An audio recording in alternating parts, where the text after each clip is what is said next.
અમરેલી જિલ્લાના રાજુલા શહેરમાં બિસ્માર હાલતમાં રોડ રસ્તાઓથી શહેરીજનોને ભારે મુશ્કેલીમાં મુકાયા હતા, જે અહેવાલ પ્રસિદ્ધ થતા જ નગરપાલિકા દ્વારા નવા રોડ રસ્તા બનાવવા માટેની કામગીરી શરૂ કરી દેવામાં આવી છે. રસ્તાઓને ચાલતી કામગીરીની નગરપાલિકાના સદસ્યો સતત ખડે પગે રહી તેના દેખરેખ હેઠળ કરવામાં આવી રહી છે. રાજુલા શહેરમાં છેલ્લા ઘણા સમયથી રોડ રસ્તાઓની હાલત બિસ્માર હાલતમાં છે હોવાથી શહેરીજનો ભારે મુશ્કેલીમાં મુકાયા હતા.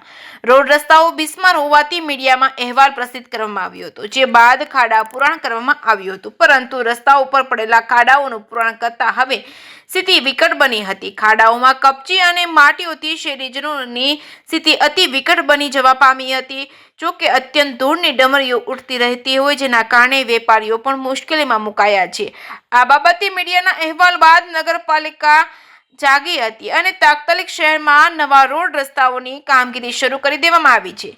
રાજુલા શહેરમાં સતત 2 દિવસથી શહેરમાં ડામર રોડ બનાવવા માટેની નગરપાલિકા દ્વારા કામગીરી કરવામાં આવી રહી છે. નગરપાલિકાના સદસ્યો સતત ખડે પગે રહી રસ્તાઓની ચાલતી કામગીરીની સમીક્ષા કરી રહ્યા છે. રાજુલા શહેરના hospital ચોકથી doctor Baba Saheb Ambedkar circle સુધી ડામર રોડ, સિવિલ હોસ્પિટલથી આગરિયા જગાત નાકા સુધી અને હોસ્પિટલથી માર્કેટયાર્ડ સુધી નવા રોડ રસ્તાઓ માટેની ડામરની પેચવર્કની કામગીરી કરવામાં આવી રહી છે. આખરે શહેરમાં નવા રોડ રસ્તાઓ બનતા હવે શહેરીજનોને રાહત મળી છે, જેથી હવે આસાનીથી શહેરમાં વાહનો પસાર થઈ શકે છે. રાજુલામાં નવા રોડ રસ્તાઓ બનતા શહેરીજનોમાં ખુશી જોવા મળી છે. હાલમાં નગરપાલિકા દ્વારા નવા રસ્તાઓ માટેની કામગીરી શરૂ કરી છે. જે કે સિંહ સાથે ધર્મેશ મહેતા, રાજુલા.